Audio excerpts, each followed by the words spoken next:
Hello mga kailyan, nagluto tayo man tata dato'y pagpaborito nga gulay nga adobong sitaw. Bale insisik lang dato'y naiwa-iwa nga liempo.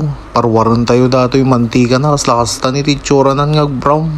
Tapos no medyo adumod yung mantika nga narimuaran ko ipaihigid tayo ta satay mo ta nagigisa iti aromatics tayo nga sibuyas kan bawang.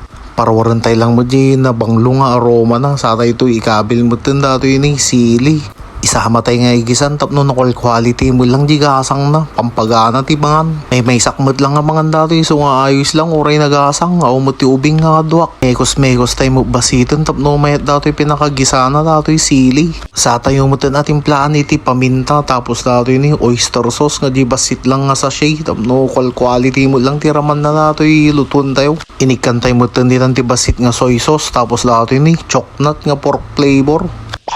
Sa tayo mo tanay kan ti malinis na water from Amburayan River pakalutnangan na nato yung karne tayo. Fast forward nalutnangan nato yung karne tayo kabil tayo mo tan nagito yun ni utong. Saan nga sa baling nga utong baka sa baling nga utong man nato pang panunutan yun.